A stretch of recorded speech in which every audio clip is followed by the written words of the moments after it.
All right, and welcome into the Lon Yop Show. I am John. Got Chris Logan here with me, and our first segment, I done goofed, and it is gone. It is gone bye-bye. We were talking about Biden. We were talking about those secret documents, and they are gone. So we're not going to worry about that anymore. We're going to move on to the other subjects. Although, if you want to hear our commentary on that, you can get it on the audio version of the podcast. See the audio versions down here on this side of your screen. Broadcasting live on my personal Facebook page. The video will be saved and then uploaded to all of them right here. BitChute, Rumble, etc., etc. We'll cut up some clips as well. Chris, I really need a cough, so go ahead and say what's up. What's happening? I'm very excited to be here, second time on the Lanyap Show. That's 2 weeks in a row, man. I'm excited. You okay with it over there? Need I dig it. Well, call the wife, make sure she can go and check on you. I'll call her when I need a refill. Okay. Got some lime juice and some rum from I think it's Venezuela, actually. So there's probably like a lot of like caramel, sugar, or whatever added to it at the end.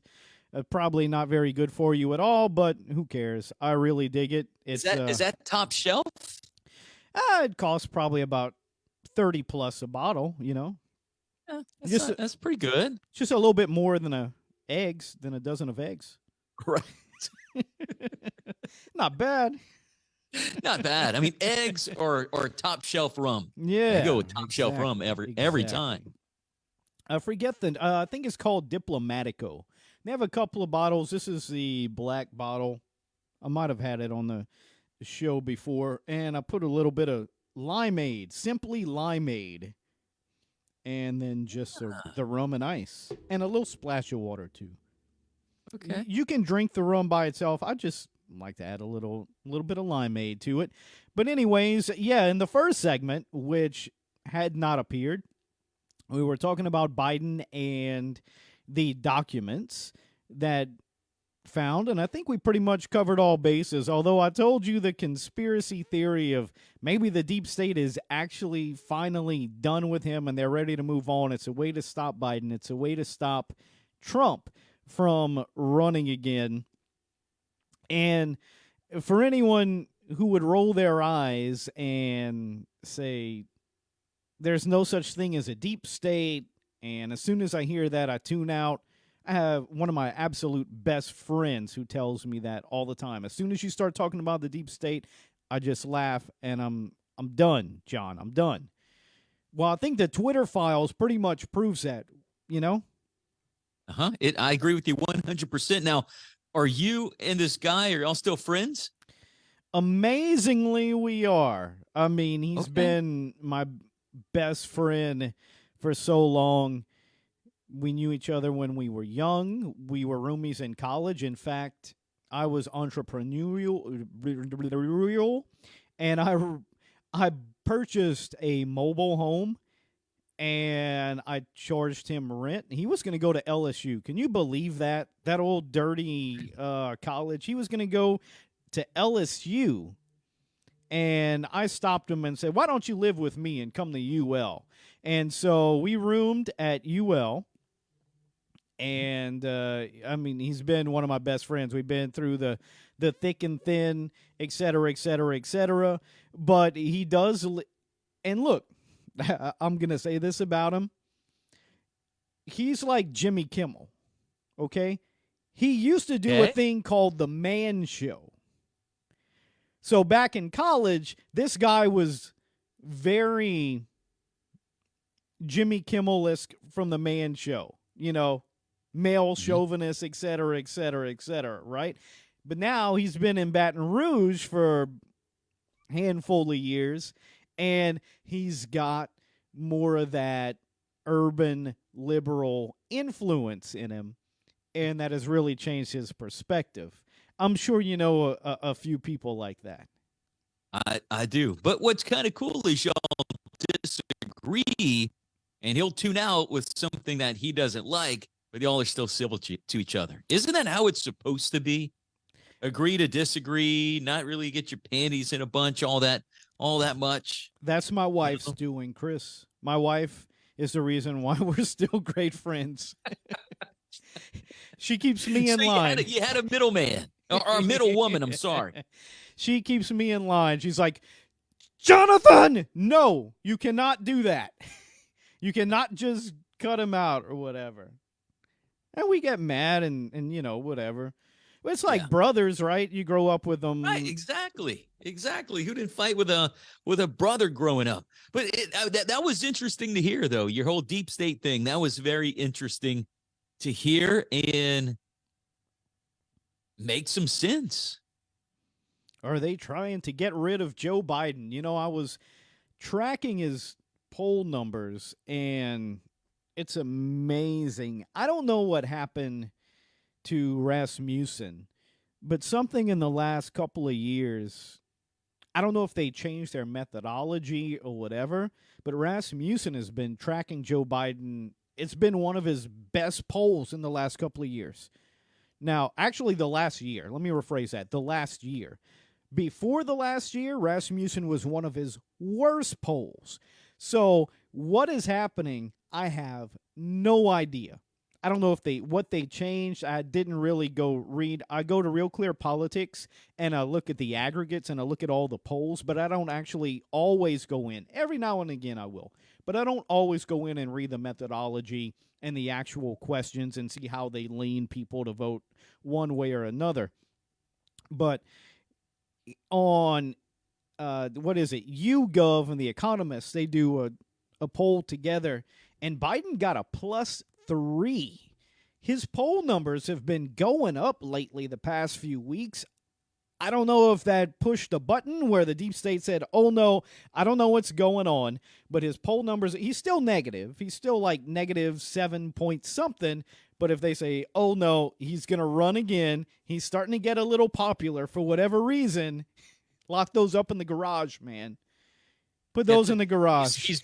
He's going up in the polls. Get the folders. Get the folders. They planted him, and then you mentioned The View, and I didn't see it on The View, but I did hear somewhere on the internet there was that conspiracy theory going around that those documents were planted. I don't know. And then what about the documents? I mean, I think the answer is yes, but do you think they were found before the election, before the midterms? They said, I'm not going to pull up the report right now because I already closed that in my browser, but they were found in November before the midterms. And they didn't want to talk about it. They kept it hush. They didn't pull it out until now. So what was their reasoning for the timing? Nobody's come out and said why. Yeah. Normally you do hear about things after the fact, but why now? I mean, you wouldn't hear it right away. You didn't hear the thing about Mar-a-Lago and Trump until like the morning that he got raided. But they had, for what was it, a year or something, they've been going back and forth saying we need some of these documents back, and Trump got his lawyers and they went go through the documents and they sent him stuff back, and they were like, well, we want more. And he's like, I gave you what I got. And they were like, no, we still missing this, and this.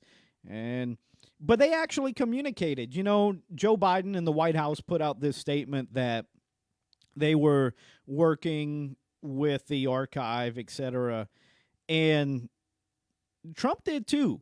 Now, they claimed while he was working with them, he still wasn't giving them all the documents. That's the thing. And we know that now because they did find more classified, or at least they allegedly found more classified things, and Trump wasn't giving them everything. But how do you even know? You think Donald Trump is actually in that office going dig through the files, or he's just got some people under him going? So he only knows what his own workers tell him, right? And the Right. same thing may be with Joe Biden. We may find out later that, yeah, Joe Biden and his lawyers are cooperating. And then if they actually do, and they won't, but if they would actually send the FBI agents to go in and raid Biden's thing, they might actually find more documents than what his lawyers gave him. Same thing with, Right. you know, Yep. what happened with Trump. We don't know. Mhm. You don't know, and they're not going to send the FBI on Biden like they did on Trump. So Nope. that's Nope. And up it's in not the going to air. be a big thing. It's not going to be breaking news. It's not going to be. So wait, it was in the Penn Biden Center, which I really don't think that was an office. I I think there was read a more to that report. place that had those documents. And then obviously the latest one was, well, it's locked up in the garage with my Corvette. It was locked up. So that was the third place. But where was the second place where they found documents? I don't know.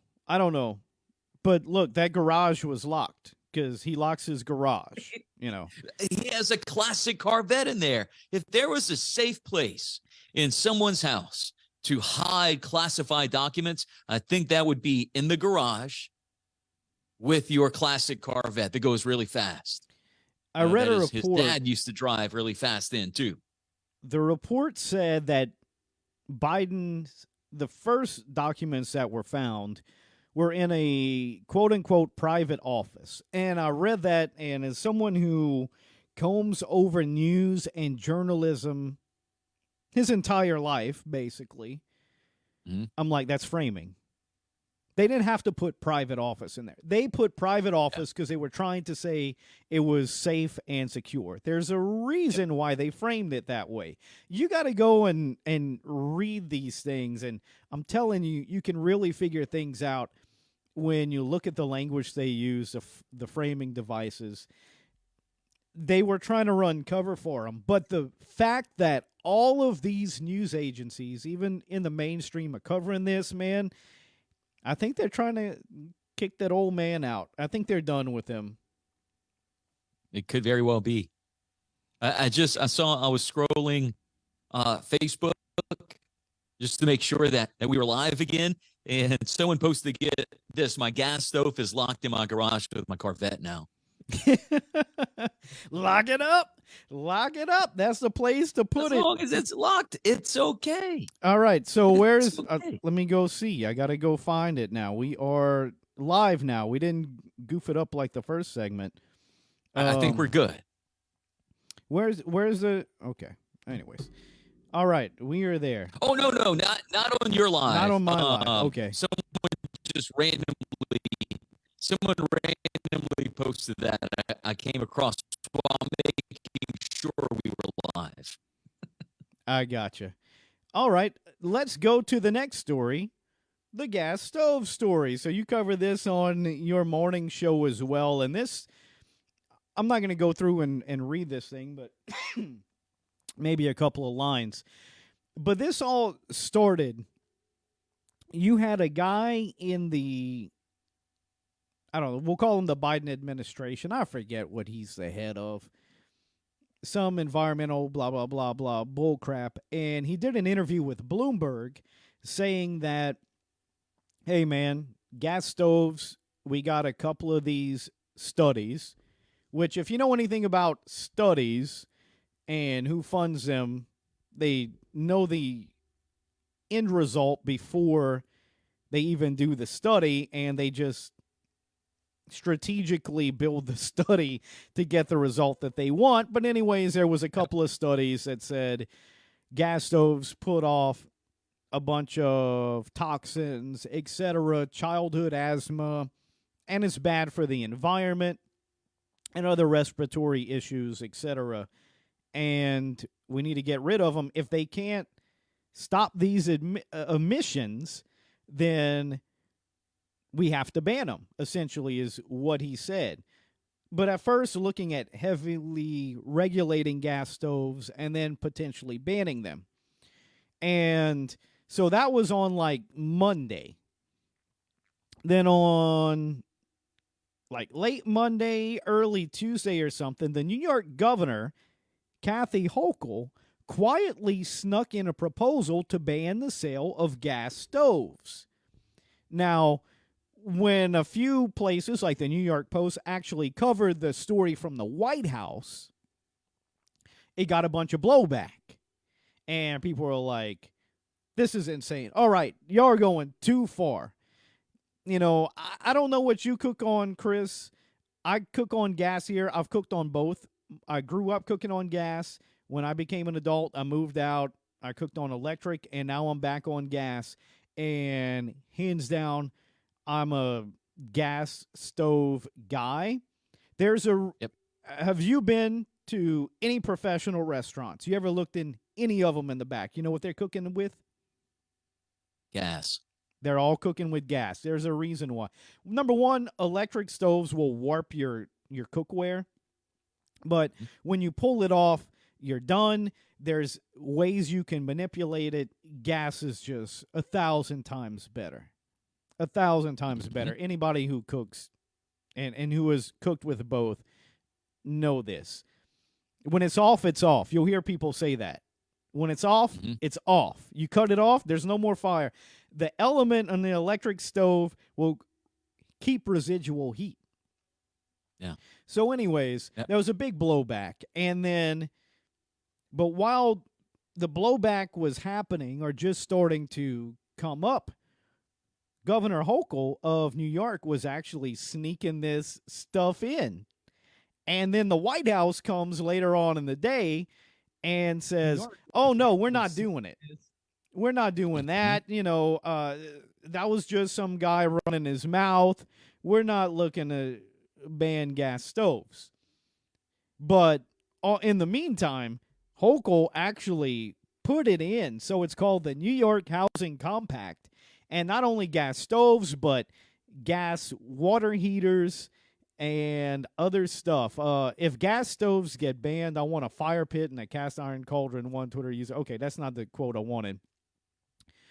I wanted the one, like the quote from the officials that said it.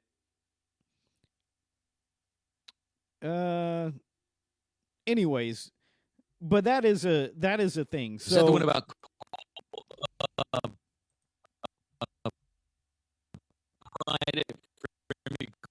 cold dead hands? I did say that one more time. We were breaking up a little bit. Yeah, I lost you. Was that the I think it was a congressman or something that talked about prying a stove from his cold dead hands? Yeah, and then AOC got involved and all this other stuff. But I'm going to agree with you about cooking on gas stoves. Now, I kind of like you, grew up with that. It's my favorite. Right after we got married, we had a little apartment and there was an electric stove, and I really did not care for it at all. And then growing up in small town, you have this gas burner, propane burner, butane burner, whatever you want to call it. A lot of us cook outside in this area, and it's with a gas, propane, butane, a little outside stove. At my house, I don't have natural gas where I live, so I have propane. So I use propane, which is very similar, but I don't think I could go to using an electric stove. And then, dude, you think about it around here, hurricanes, storms, the electricity goes out, you're screwed. Isn't having a gas stove a little more safe in some areas and a chance to warm your home if something goes bad, the electricity goes out? Or am I just thinking like an idiot? Is the government going to provide me with a $7,000 generator to keep my gas stove and my water heater going? No. Yep. Nope. They're certainly not going to do that. And the restaurant industry has to be absolutely furious. I mean, right. You want to talk about, look, there's a place, one of my absolute favorite places to live, to eat in Lafayette, where I live, is a place called Charlie G's. They cook over open flame. I was able to replicate a zucchini that they do. It was one of my first times ever. I cook zucchini every now and again. Never had it taste like that. I would cook zucchini. I didn't know what I was doing. A little bit of oil, and I do it in an oven. I went to Charlie G's. had the steak and one of the little veggie things on the side was just a little bit of zucchini, and the Mhm. flavors were incomparable. I Mhm. don't know if that's a word. I mean, they were unbelievable. And I could taste the fire. They were flame kissed. And I was Mhm. like, okay, I know what to do. So I got back home, and one day we did fillets, and I had a zucchini and I sliced it up and oil and pepper, but put it on the grill, and then got it cooked pretty good. And then right when I was about to take it off, turned up the flames and just passed it in the flames. And there is nothing like it. Yeah. Nothing like it. I did a little Google search while you were talking just to find some stories about the banning of a gas stove. And what I was looking for is almost like just not really a nonpartisan story, but someone that's, not on either side. Mm-hmm. And I found one from bobvila.com. You know Bob. Bob Vila, the guy Oh, who yeah. he remodels homes. So this is the story. With the talk of nationwide bans, are we saying goodbye to the gas stove? And the decision on whether your next appliance will be gas or electric might not be much of a decision at all. But it says indoor air pollution is at the heart of the U.S. Consumer Product Safety Commission's proposal to ban gas stoves nationwide. The appliance has been found to emit small amounts of methane and other harmful gases in the home, even when not in use. Exposure to pollutants can lead to various health conditions and has recently been linked to childhood asthma. Now it says, don't worry, the federal government isn't coming after your existing gas stove. Rather, their proposed ban would follow suit of several major cities across the country that have already outlawed new installations of natural gas powered appliances for reasons that pertain to climate change. Did you know that? Now, I do know that Snopes put out a mostly false, I believe was their categorization on this story. And they Mm-hmm. said the Biden administration accused of wanting to ban gas stoves because of climate change, and that was false. That's how they labeled it. But they do Uh-huh. want to do it for the respiratory, childhood asthma type Mm-hmm. deals. From what I understand, and gonna be I'm gonna exaggerate a little bit right here, but the couple of particular studies that they are citing basically had a gas stove in like a 10 by 10 kitchen that they wrapped in cellophane with no hood, no vent hood on top, and they were trying to, if you have just a hood, it's more about the exhaust, right? If you have the Mm-hmm. exhaust running, there's nothing to worry about. There Yeah. really isn't. And but this all comes down, they want everything to be electric. Yep. Who is they though? Who is they though? Right. Figure it out. But they want And, everything to be electric, man. That's where we're going.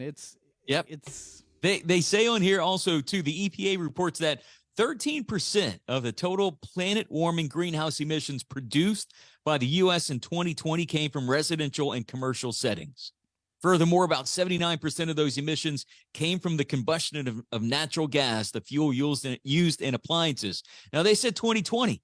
What were we doing in 2020? We were home because the government told us to stay home. So obviously, people were using their stoves more, but they're using numbers from 2020. But I did know this. It goes on to say to ban or not to ban. It's a separate part of the story from bobvila.com. It says already cities such as New York City, San Francisco, Los Angeles, and Seattle have enacted some sort of ban on natural gas hookups in new homes and buildings as a way to slow climate change. Some of these bans will take place in the coming years. it's coming, man, whether you like it or not. And I am not a big fan of it. I spoke about this on the last episode with radio. Mm-hmm. I love radio, man. It's the Mm-hmm. reason I've worked in the business for a couple decades. Whether we like it or not, whether we'll fight back and use our voices and be heard or not, These Mhm. changes are being implemented by people with way more power than we have. Mhm. And we're going to have to learn how to adapt, how to get Yeah. around it. Now, I don't think they're going to send the Gestapo in and take your gas stove, but like you Right. mentioned in that article, they're going to stop new developments from having gas hookups. Mhm. But Yep. restaurants cannot be happy with this. Oh no, there's no way. And also part of the story to the bottom line. And check this. It says in response to the expense of switching, you asked that a while ago, there are some incentives in the works. For example, the California Public Utilities Commission offers incentives of up to $4,885 for residents to switch from gas water heaters to electric heat pump water heaters. And then that's in California, right? It's a good thing they California. don't have any problem with their electrical grid because that could be a problem later on, you know? Mm-hmm. Yep. And it's a good thing, we don't use the rest of we don't tax the electricity grid with like charging a vehicle or Vehicles. anything Mm-hmm. like that. I mean, it's putting the cart before the horse. Yep. I Yep. understand the reasoning, and maybe one day we will have ways that are better. I'm a fan of Teslas. Regardless of what you think about the climate change, renewable energy, etc., they're actually really cool cars.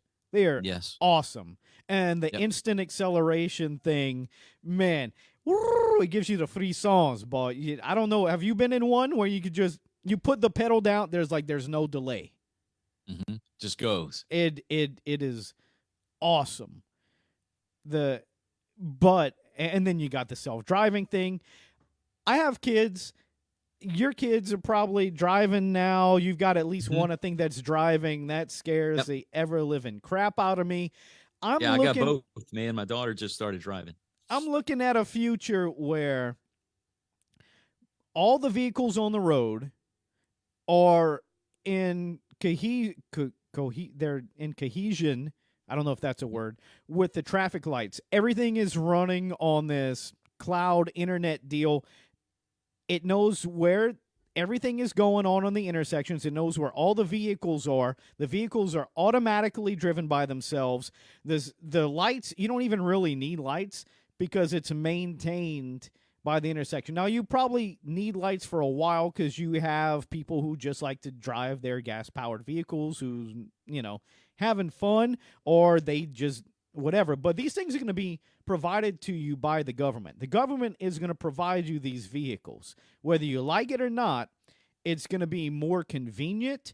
It's going to be cost effective the government knows you're going back and forth to work these days. They will provide you this vehicle for free. It's coming out of your taxes, but it's for free, and you don't have to worry about anything. All the maintenance on the vehicle will be provided by the government. You don't have to do oil changes. You don't have to do nothing with the tires. It just shows up to your door. You get in it. It takes you to and from work. That's it.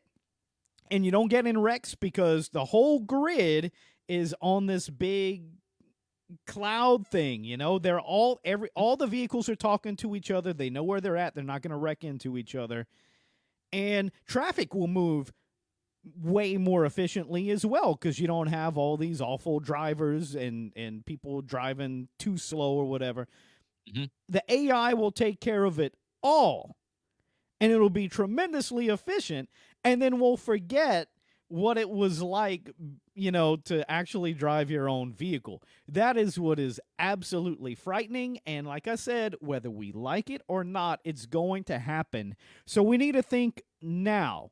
Think of that future and think, okay, what do I want to exist if that future is going to happen while we're still here, still alive? And then try to make that thing that you want to exist now. We need to start making preparations now ahead of time because that is where the world is going. Mm-hmm.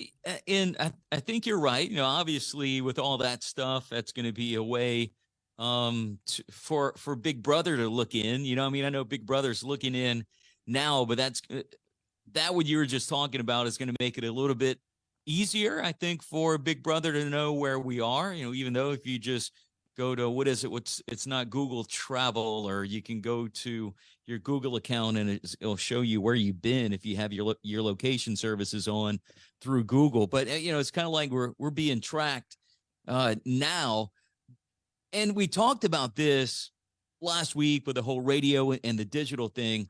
But man, I feel that the pandemic just opened up a ton in the digital space.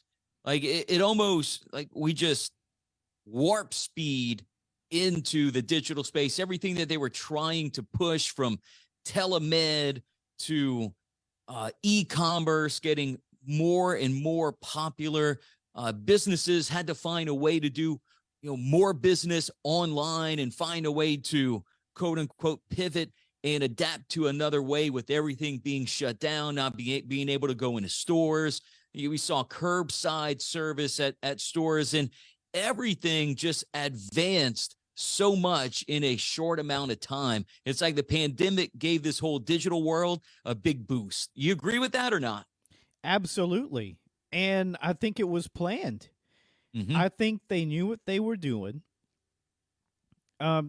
Look, I'm not going to go with the whole virus thing, but I think they had this future in mind. And this was just a great way to implement it. I mean, implement the technology, implement the curbside service, etc. Get everybody on the internet, get everybody on social media. If your business wasn't on that, how did it survive during COVID? Right. You know, you had to be there. Businesses that would have never done delivery or curbside service or anything like that eventually did. Right. They had to make changes. Oh man, you had said something. I'm trying to come back to it. Oh, like one of the first things you said and I lost it. Oh, I lost it. I wanted to make a point. I wanted to ask if you had heard of a certain situation, and I lost it. It's escaping me. Was it about being watched, Big Brother, or online, or? Yes, that's exactly what it was about. So it's coming back to me. Oh, on your morning show, you covered is it Idaho, or what was the murders? Ohio? It was the Idaho murders in Moscow, Idaho. Yep. Did you read, I don't know if it's not the affidavit, but whatever the documents that they released were called, of how they tracked him down? Was it like through, I know there was a bit about Reddit and not ancestry.com, or like DNA. It was like one of those websites. He did have some of those things. I don't think any of that was actually listed in the report. Now, there was some retracted stuff. Dude, they had security cameras, everybody's Ring, doorbell cameras. They tracked his vehicle on everybody's cameras, whether it's business or residential, going up and down all of these streets from that state to Pennsylvania and back. They have him switching his license plate, but most importantly, his cell phone.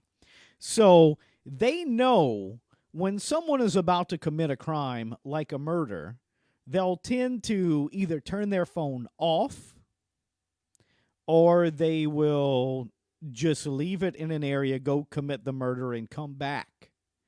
And so what you're looking for is you're looking for a phone signal that travels near the area, stops, and then after the time that the murders would be done and the guy would be coming back, the signal picks back up and it leaves. He thought he was being smart by turning his phone off, but he wasn't.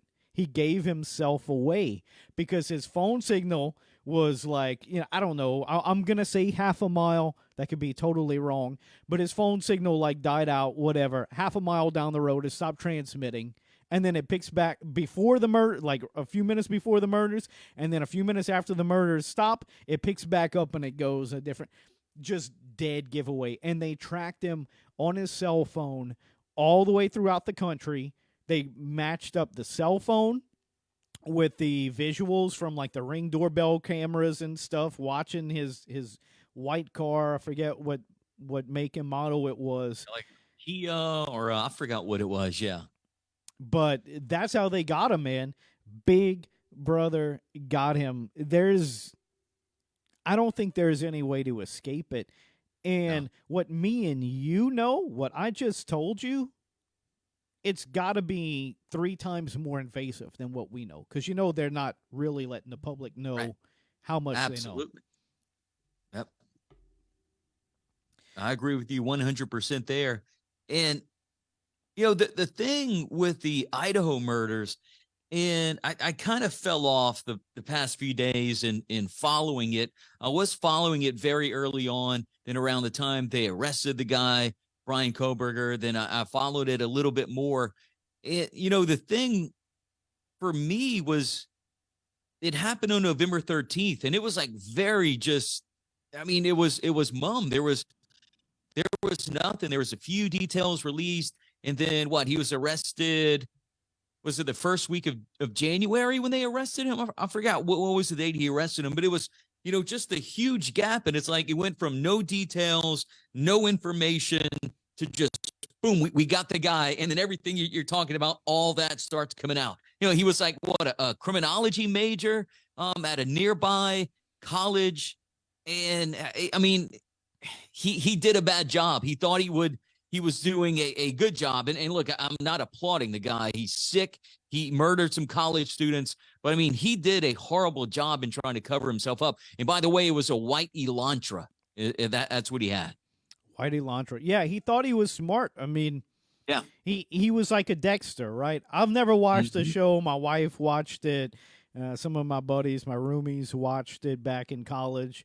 And he was kind of like a Dexter. He thought, I'm going to go in, get all this knowledge. And this is something he had to be thinking about for a while. He had a history, from what I understand. He didn't expect there were as many people in the building, so that's why there were some survivors. He was a bit surprised by how many people were in the building, but this is obviously something he had planned for a while. I think he's pleading not guilty, so who knows? We're jumping to conclusions here. Maybe he is ultra smart, and maybe he's got a way that he rigged, that he thinks he can get away. When they get to court, maybe they cannot pin it on him after all. We'll have to wait and see. Right, we'll have to see. I know. Yep, innocent until proven guilty. There you go. All right, man. We're at 8:30. I know you got other engagements tonight, so I appreciate you swinging by again and talking a little bit, man. We got to conquer some relevant topics, not just radio, because us radio nerds like about it. A few things that's actually happening in the world. Are you going to talk about the stripper pole story? Yeah, man. I'm about to get into it. You want to be here for it? You can. I know you got other things to do. All right, I'll give you a few more minutes. I want to hear a little bit more about that story. Go ahead. All right. So we're going to get into it I'm going to pull it up on the browser. So a school is under fire after a 6th grade field trip ends up at a lounge with stripper poles.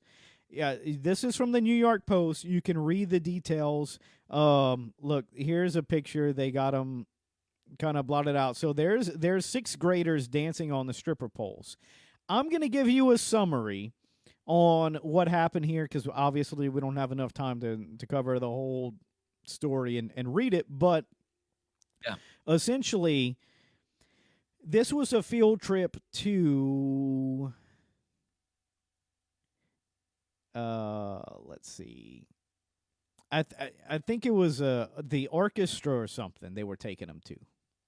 Now they were gonna stop at a pizza place, Nikki's Pizza. There we go, Nikki's Pizza, for lunch. Now Nikki's Pizza operates in conjunction with Nikki's Lounge, a risque nightclub. Now Nikki's Pizza was full; they didn't have the accommodations for the whole students. I mean, because I don't know how big their school is, but you're probably 20 plus. They didn't have enough room at Right. lunchtime for these kids. So they said, you know what? We got the nightclub. There's no workers in there. They're not dancing. Why don't y'all just use this nightclub? And I think they've done this before, where if they didn't have room, they've allowed people to use the nightclub facility during the day. And whoever was, the substitute, not the substitute, was chaperone is the word I'm looking for. Uh-huh. They went ahead and decided to take them up on that. And they had tables there, so they went to eat their pizza in the nightclub. Now, I've been on field trips before. We normally go to the zoo, not strip clubs. But I think if this would happen, you have to already start saying, oh, man, this isn't going to look very good. But there's tables there. But they could eat pizza on the bus, man. It's pizza. Right. I know. I know. Let's get on the bus. Let's continue our trip. Eat your pizza while we're on the road. Exactly. 6th grade? 6th grade. Let's do this real quick, and I'm going to drop that, and that should help. But 6th grade. But all right, I think we should be okay. good there. How did the photos leak? It was there someone got a hold to the pictures? Did I guess the students share the pictures? How did the pictures end up in the, I'll call them, right hands? I don't know. And that's the big thing, right? So, okay, you make the bad decision. They don't eat pizza on the bus. You say, yeah, we got a bunch of students. We'll go. There's no workers there. There's no actual strippers there. Right, so there's it's nothing just going a on, room. yeah. It's just a building. So, sure, we'll let them go sit down and eat there. Okay, that's fine. And kids are going to be kids.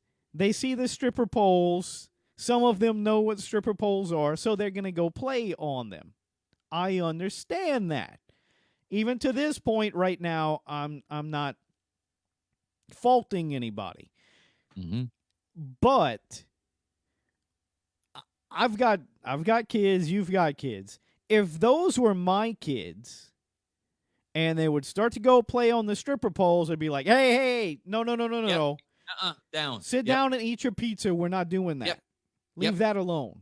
That's not part of this. Is it, whatever else is in the lounge and stuff other than the tables, that's off limits. You sit down at the table, you eat your pizza, and then we're rolling out. We're not touching any of this other stuff. Right. I'm sure there's Yep. a bar Nope. with alcohol there in the back, You don't allow them to go dance on the bar and stuff. But the kids, the 6th graders were on the stripper poles.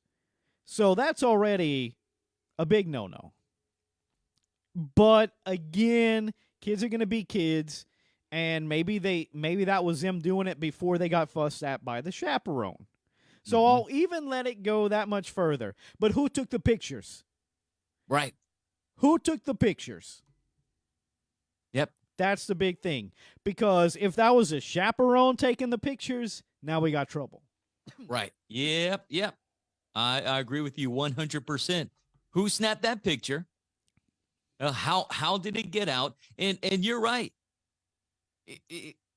Kids will be kids. If they had to eat in there, if it was, the only place, the only option, you don't want the kids to go hungry. Put them in the strip club again. And they were boys, right? It wasn't any girls. It was boys that were playing around on the pole. I just looked up a story that said schoolboys photograph pole dancing. I didn't know that. That's more information. Okay. I mean, did see. this is from the Mirror. Okay, I did see the establishment said those were just like normal columns in the establishment, but no, they're not. They had a No, I base mean on them. they're They were, poles. yeah, they're stripper poles. But okay, they're eating in there. You're right. They're 6-year-old boys. Couple of them jump on there. Hey, down. Get Let's down. go. Let's go. Over. You know Yeah. what I mean? No one's taking pictures. Hey, get down. You're punished or you're in timeout. Whatever they do now. Let's go. And then and end the story. So my hope No. is We got pics. my hope is that's what happened. My hope is there was somebody there who was maybe disgruntled about this whole thing, but they went along with it. And as soon as the kids got up on it, they snapped the picture, and then the chaperones yelled, and they took them down, and then they left. And those pictures just show maybe misleading that they were doing that for a long time and having a good time, and it wasn't just like 2 seconds before they got yelled at. Yeah. That's what my hope is. Yeah. Unfortunately, my hope could very much be wrong, and these kids were running around in a strip club, you know? How much? Because I've been given a bunch of leeway, right? They should have ate the pizza on the bus. Right. But- First of all, let's not even take these 6th graders, these 12-year-olds, whatever. Let's not even take them into a nightclub, strip club establishment. They shouldn't even go in there. So that right there, strike one. Yeah. But again, yes, if they had to be in there, whatever the reason, and the 12-year-old boys are acting like 12-year-old boys, hey, down. Let's go. I'm giving you slack. I'm giving them slack. I mean, you could just only give so much slack, man. I know.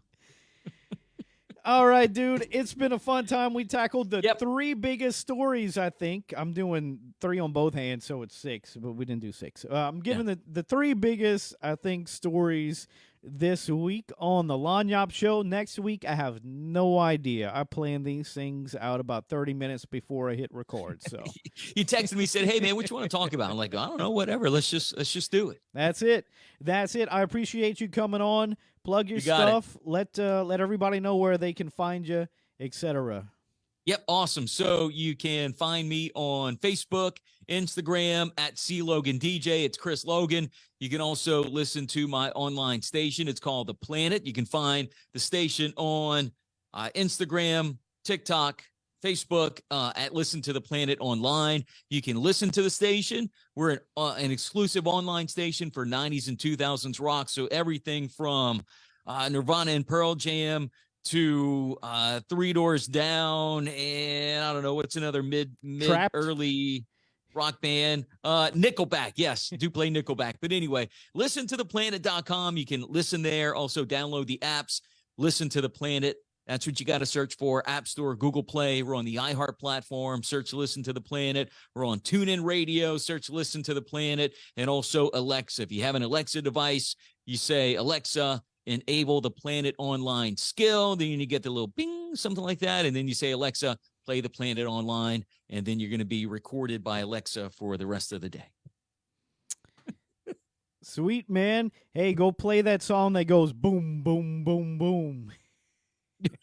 You got a couple of those, I think. Boom, boom, boom, boom. Yeah, that's what I heard you play at them weddings, Paul. Got to drop that bass, dude. Hey, man, have a great night. I appreciate you coming on, dude. All right. See you, man. All right, so we got Chris came on. I appreciate his time here. Got him on through Zoom, and I'll wrap up the show here in just a few minutes. Just want to remind everybody how you can follow me. I broadcast live on my own personal Facebook page, and sometimes I mess up and do a segment on another Facebook page that I shouldn't be doing that on. But anyways, like, share, subscribe, y'all. Seriously, like, share, subscribe. I even, right here on YouTube, I've already got a strike. It might not be there all the time, but if you have an account on any of these platforms, multi of these platforms, everyone you get on there, like, share, subscribe. I really appreciate it. Let your friends and family members know about the show if you like it. And we'll do this again next week. Thanks, everybody, for watching. Peace out.